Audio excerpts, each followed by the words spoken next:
Namaku Milea. Milea Adnan Hussein. Dari sudut pandang Milea, menceritakan tentang masa lalunya dan Dilan pada tahun 1990. Milea baru pindah ke Bandung karena ikut penugasan ayahnya. Pagi itu saat berjalan ke sekolah ia dihampiri seorang cowok yang bawa motor, lalu diramal, katanya sebentar siang bakal ketemu dia di kantin.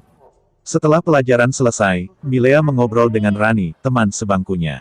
Nandan si ketua kelas datang menawarkan posisi sekretaris ke Milea.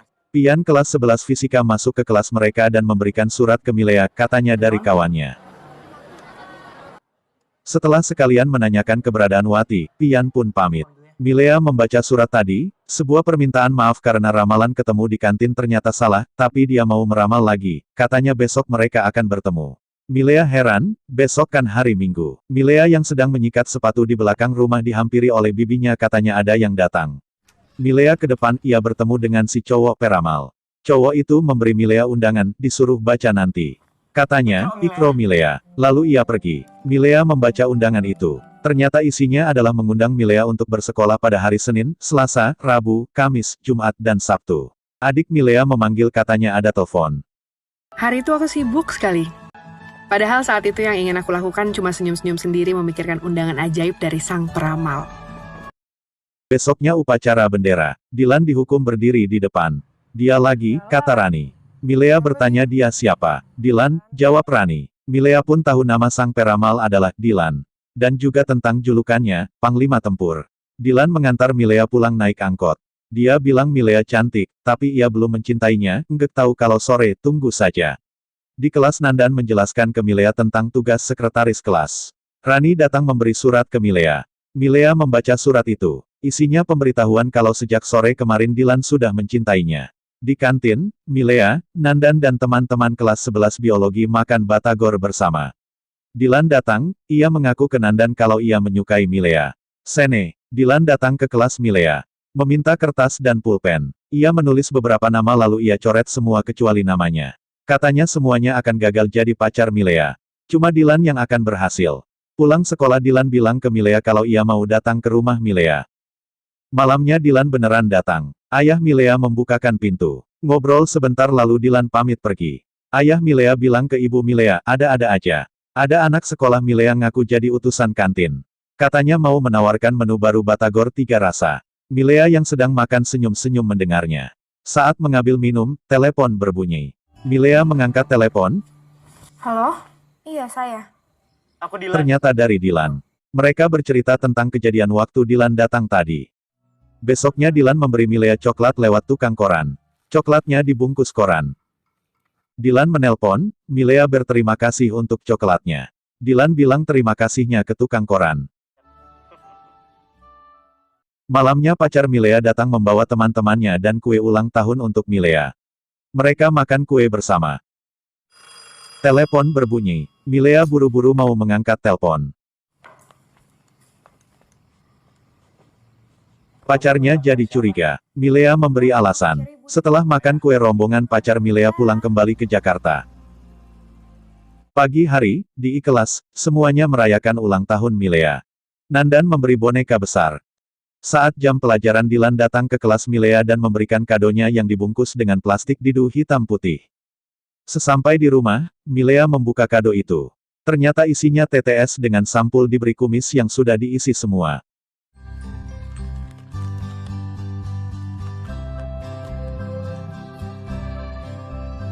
Selamat ulang tahun Milea. Ini hadiah untukmu. Cuma TTS tapi sudah kuisi semua. Aku sayang kamu. Aku tidak mau kamu pusing karena harus mengisinya. Dilan. Dilan menelpon. Milea bilang dia sudah membuka kadonya. Dia suka, lucu, aneh. Dilan tersenyum mendengarnya lalu Dilan tiba-tiba bilang jangan bilang padaku jika ada yang menyakitimu, nanti orang itu akan hilang. Besoknya Dilan dan Pian merobohkan tembok kelas. Wati memukul Dilan dengan buku. Di kantin Milea bertanya kenapa Wati berani. Wati bilang kalau Dilan itu sepupunya. Besoknya lagi, Milea jalan kaki dengan Nandan. Dilan melewatinya, ia tidak menyapa dan mulai menjauh. Milea tanya ke Pian. Di situ ia tahu kalau Dilan salah paham mengira Milea pacaran sama Nandan. Milea meminta Pian memberitahu Dilan kalau ia tidak pacaran dengan Nandan. Milea juga mulai menghindari Nandan supaya tidak salah paham lagi. Ya sih, Dan. Iya, yaudah.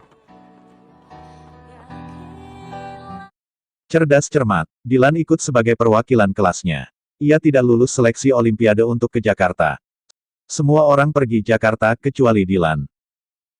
Tim Olimpiade mereka kalah. Rani, Milea dan Nandan makan bertiga. Rani menyusul Wati ke belakang. Milea merasa canggung berdua saja dengan Nandan akibat salah paham itu. Benny, pacarnya Lia datang marah-marah dan memukul Nandan. Ini lo, lawan gue sini. Benny, stop! Lawan gue. Maksud kamu apa? Kok lo jadi belain dia sih? Nandan tuh nggak salah. Milea bertengkar dengan Benny. Benny mengata-ngatai Milea. Mereka pun putus.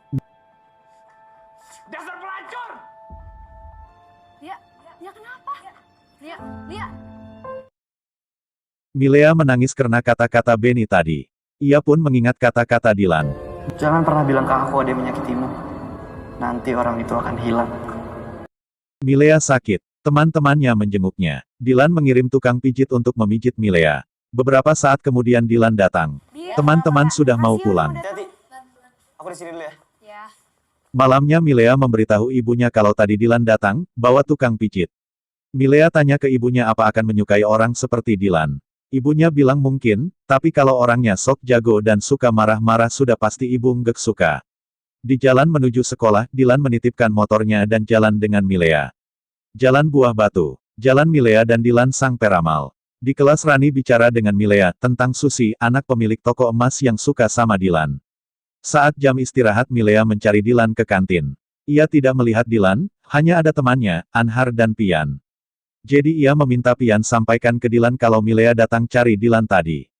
Milea pun pergi, Anhar bikin risih. Lia. Sayang. Geng dari sekolah lain datang mengacau sekolah mereka. Melempar batu dan memecahkan kaca. Semua berlari keluar. Milea mencari Dilan. Ia nekat menerobos lemparan batu-batu itu.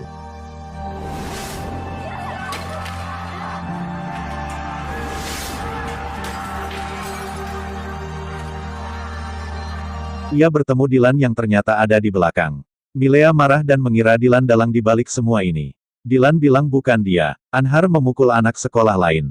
Dilan dibawa ke kantor polisi untuk ditanya-tanya. Malamnya mereka telponan. Berbicara tentang keadaan di kantor polisi tadi, Milea juga menanyakan Susi siapa. Pacar kamu. Dilan bilang dia ingin jadi pacarku tapi akunya nggak mau. Dilan juga menceritakan tentang kejadian Susi mengajaknya ke bioskop dan seterusnya. Upacara di sekolah. Dilan menyusup di antara barisan kelas lain. Tepat di samping Milea. Ia ketahuan guru pengawas Pak Suripto. Pak Suripto memukul Dilan dan mereka pun berkelahi.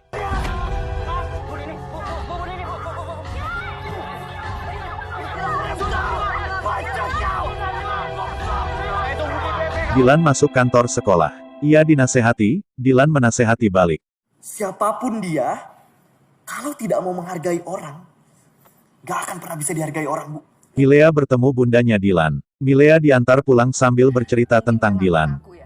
Sampai di rumah bunda Dilan bertemu dengan ibunya Milea. Milea memberitahu Dilan kalau ia diantar pulang bundanya. Pulang sekolah besoknya Dilan mengikuti angkot. Milea turun dari angkot itu. Hari itu hari pertama mereka boncengan.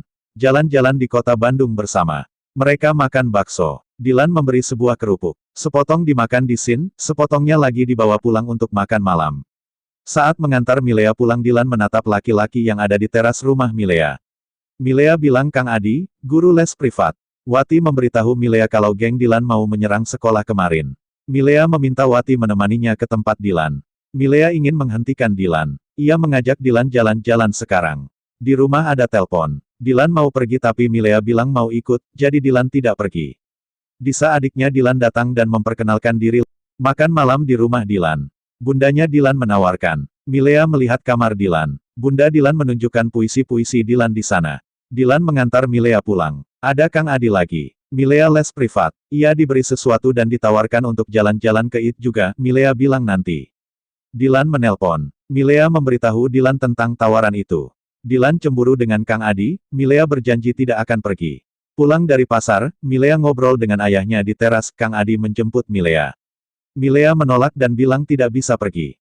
Tapi ayahnya menyuruhnya untuk pergi. Terpaksa Milea pun pergi, tapi ia cuma mau sebentar saja. Di mobil Milea merasa bersalah dan merasa berbohong ke Dilan.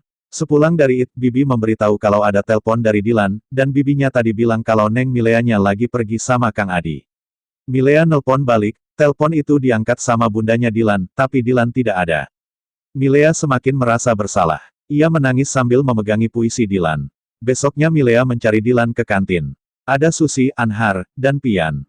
Susi sewot dengan kedatangan Milea. Anhar malah bersikap menyebalkan yang bikin Milea marah. Pian menahan Milea dan menyarankan untuk sudah saja. Milea dan Anhar tetap berdebat, bertengkar dan berujung dengan Anhar yang menamparkan Milea. Milea menangis dan pergi ke kelasnya. Anhar menyusul dan minta maaf sudah menamparkan Milea. Semuanya termasuk Wati jadi mengetahui insiden itu. Dilan yang baru datang langsung memukul Anhar. Karena mengetahui Anhar telah menamparkan Milea, mereka pun berkelahi.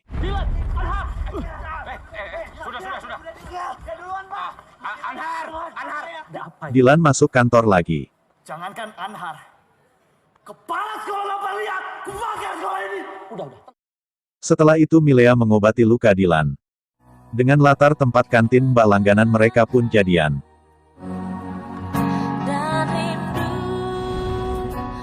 Demikianlah kisah cintaku dengan Dilan.